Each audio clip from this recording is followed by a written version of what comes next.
Samsung's South Korean billionaire heir was given a presidential pardon after his jail term for corruption so he can help tackle the national economic crisis. Lee Jae-yong, 54, the vice chairman of Samsung Electronics, is the latest person to be handed a presidential pardon, continuing South Korea's long tradition of freeing business leaders convicted of corruption on economic grounds. He was convicted of bribery and embezzlement in January last year, but Justice Minister Han Dong-hoon said he had been reinstated to help tackle the economic crisis. According to Forbes, Lee has a net worth of $7.9 billion. The pardon is largely symbolic as he was already out on parole in August 2021 after serving 18 months in prison for bribery, just over half of his original sentence. The scandal led to massive protests and brought down then-President Park Geun-hye in 2017. The pardon that he received on Friday will allow him to return to work fully and lift a post-prison employment restriction which had been set for 5 years. Alongside Lee, 3 other high-profile businessmen were pardoned, including Lotte Group chairman Shin Dong-bin, sentenced to a suspended 2.5-year prison term in a bribery case in 2018. In a statement, the Justice Ministry said, "Due to the global economic crisis, the dynamism and vitality of the national economy have deteriorated, and the economic slump is feared to be prolonged."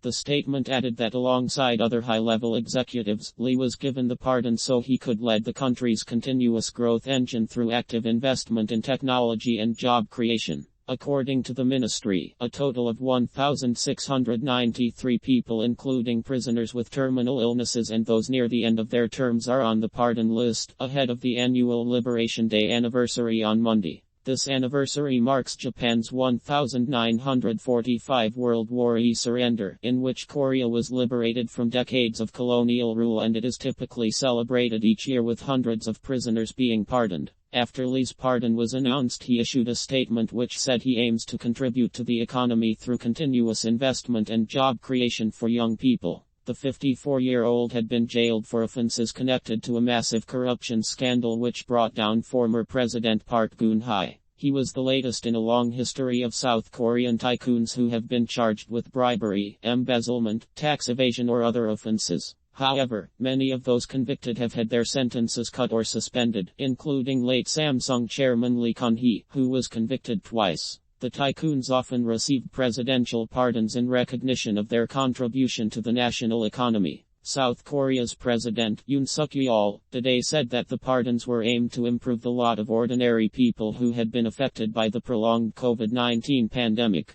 Analysts do not agree with the president's view, with many, including Vladimir Tikhonov, professor of Korean studies at the University of Oslo, saying that the pardons simply allow major businessmen to feel they were not constrained by any legal norms. It was expected that former conservative President Lee Myung-bak, who is currently serving a prison sentence over corruption, would benefit from the pardons. But he has not been included on the list, as Justice Minister Han said that all politicians had been excluded this time because the economy was the most urgent and important issue. It has been suggested in local reports that pardoning Lee Myung-bak would have been too risky for President Yoon, who is already struggling with record low approval ratings. Local reports have speculated that pardoning Lee Myung-bak would have been too risky for President Yoon, who is already struggling with record low approval ratings. Lee Jae-yong is yet to face a separate trial over accusations of accounting fraud regarding a merger of 2 Samsung firms in 2015.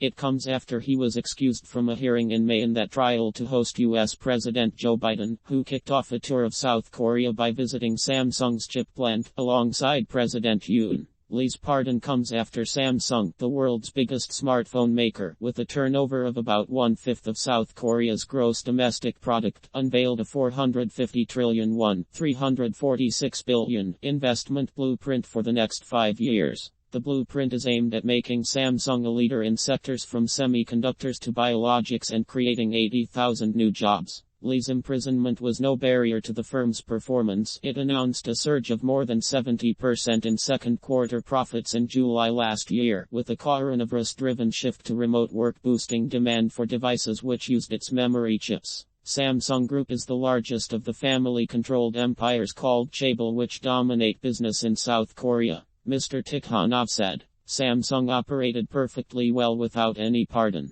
The pardon weakens rule of law, which potentially is, in fact, more detrimental than advantageous. However, a survey conducted last month by 4 poll groups revealed that 77% of respondents favored pardoning Lee, despite earlier protests. Political commentator Eom Kyung-young, based in Seoul, said that support is apparently due to the current economic situation, but people also seem to have thought in part that Lee was somewhat in a position where he could not shrug off pressure from the former administration. While business groups including the Korea Chamber of Commerce Industry and Korea Enterprises Federation welcomed the pardon for Lee, civil rights groups criticized Yoon's pardons for businessmen. Meanwhile, the People's Solidarity for Participatory Democracy said in a statement, "The Yoon Suk-yeol administration is ultimately just aiming for a country only for the rich."